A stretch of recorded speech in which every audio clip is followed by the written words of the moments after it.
Hello, everyone, and welcome to the Driven by MADA podcast. I'm your host, Ryan Platt. Our guest today is Sandy Fitzgerald-Angello, the dealer operator of the Pohanka Automotive Group of Salisbury. Sandy, thank you so much for joining me today. Thanks for having me. Now, let's just get right into it, Sandy. I know you get asked this question often. Uh, what is it like being a female leader in a mostly male industry, and how did this play a role as you rose through the ranks? Good question. Um, but honestly, I love this business with all my heart. And even though it has been dominated by men, I've always felt part of it. So I grew up playing football and war with the boys in my neighborhood. And I've always seen myself as part of the team, part of the challenge, part of the mission. I didn't come into the industry thinking I'm a woman in a man's world. I came in thinking I've got something to offer and I'm going to earn my place here. So I never really felt that I was held back or ignored because I was a female. And I found the business fascinating, still do. I was always willing to do whatever it took to get the job done. I had incredible work ethic, putting in many 14-hour days. When I was in college, I would be at the University of Maryland at 8 o'clock in the morning. I'd be at Pohanka 2 o'clock in the afternoon, stay there till 10, 11 at night, back at school. So I've actually been with Pohanka for 49 years, which I think says a lot right there. But I would learn everything I could about the next job that I aspired to have. And I think I always made sure I was ready for the job that I wanted. And I was the obvious choice when a position opened. So I've always chose to be my best authentic self. And I think I've held myself to the highest standards to be the best leader I could be. That being said, I do believe that I probably lead a little differently than men. I think I'm a better listener. I think I lead with more compassion, less ego, more from instinct and experience, and from a deep drive to elevate the people around me. I'm also a strong collaborator. I believe in the power of building great teams. I think the smartest thing I've ever done as a leader is surround myself with people who are sharp, passionate, and aligned with the mission and share the same vision that I do. So I may not have set out to be a female leader, but I've come to appreciate the value of showing up as one. And if being visible in this space helps another young woman believe that she belongs too, then that's a legacy I am proud to leave behind. Yeah, it's an inspiring legacy for sure. And you've just proven it doesn't matter who you are, male or female. You put in the late hours, you show your work ethic, and you surround yourself with the right people. You will rise and you will be successful. Perfect. I agree. With that being said, what word of advice would you lend to young women in the auto industry? For example, what would you go back and tell a young Sandy? Whew, that's probably two different things. So let's start with advice for young women. The first thing I would say is be aware of the conversation that you're having with yourself. We all have this self-talk, and I think women tend to be their own worst enemy when it comes to that they don't feel good enough or don't feel in the right space. And I'd say it still happens to me sometimes, but I'm more aware of it, so I try and change that conversation. I'd say be your own best advocate. Um, I'd say don't expect to be promoted until you've earned it. Show up, deliver results, and let your work speak louder than your words. I've been in the industry long enough to know that respect isn't given, it's earned. But when you do earn it, nobody can take it away from you. Be the best version of yourself. No petty bullshit. I'm going to say it. You're Don't fine. bring don't bring personal feelings to work.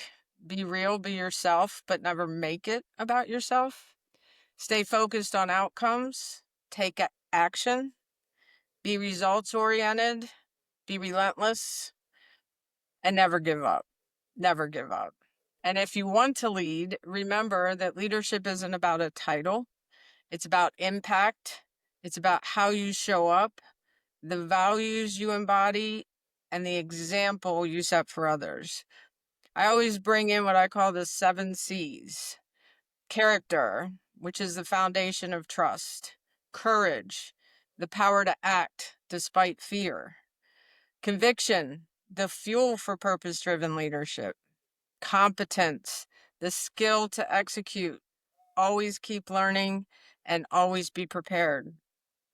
Communication is a bridge to understanding.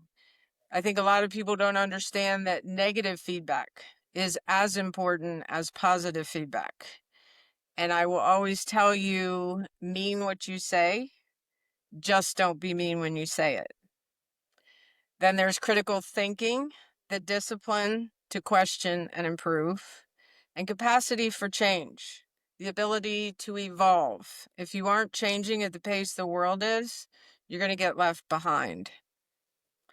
And to the young women, the industry needs you, your strength, your voice, and your vision. So be the woman they don't see coming and be the one they'll never forget. I absolutely love that. Sandy, that's very, very, very well put. Oh, and what I would tell myself. That's a good Yeah. All one. right. So what is Sandy telling Okay. young Sandy? I would tell myself, trust yourself, trust your gut instincts. You're smarter than you think. Stop wasting time doubting yourself. Use that energy to build something incredible. Keep your standards high and your vision clear, and you're going to make mistakes. It's okay. Never dwell on them. Own them, learn from them, and move on. The future of this industry doesn't look like the past, and that's a good thing. It looks like you. That's the best advice I could give myself, I think. No, that I mean that's incredible advice. Yeah, I will be young Sandy in this situation. I could take that myself. Good. We oftentimes are so hard on ourselves, right? And just trust yourself and invest in yourself. Yeah. When I was young, I really dwelled on mistakes, and I think having children playing sports, if you dwell on it on the field, you're going to keep making the mistakes. So we would teach our sons, especially playing football and baseball, stop thinking about it, just move on. So it really taught me more watching him, understanding that, I think. This is fantastic advice for young people. I mean, young people in any industry, honestly. And I really like so I love your 7 C's. That's if you haven't already written them down watching, you should. Those are fantastic, fantastic morals to live by. And Awesome. I love your idea of, don't have an ego, be humble, let your work prove yourself. Don't try to prove yourself without solid work behind it. Don't ask for the raise before you really earned it, right? Yep, absolutely. I think women more than men sometimes think they deserve something, but they really haven't earned it yet.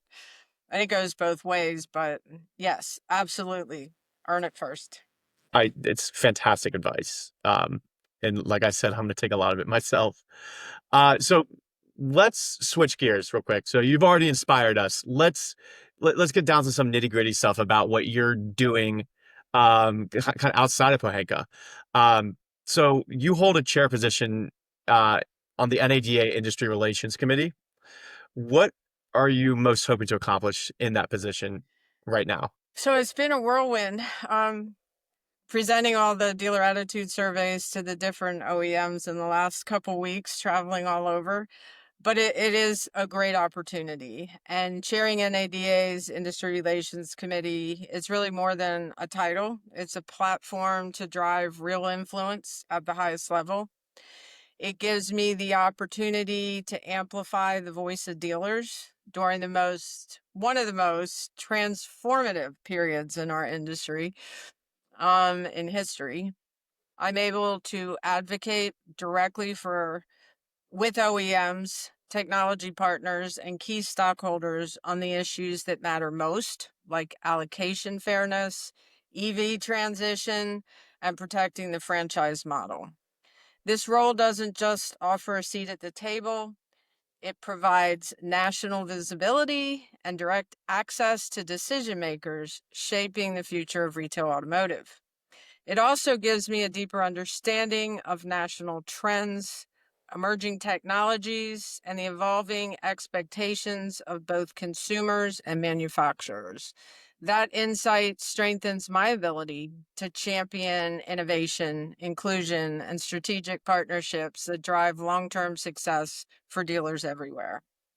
Ultimately, it isn't just about today's challenges, it's about creating a legacy of impact that ensures our industry remains strong, competitive, and united for the next generation. You definitely get some really good perspective being at this national level. I think we're all thankful that you're a part of this because we get this perspective, here in Maryland that you don't really get unless you're a part of a national committee like that.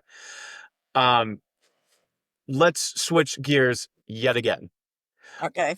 Let's talk about pickleball. Oh, So, I understand that you're an avid player, am I right? I am. I even have two courts here at the dealership, indoor, one outdoor. So, That's yes. that's awesome. We don't have that here at the MADA, but we're hoping to soon.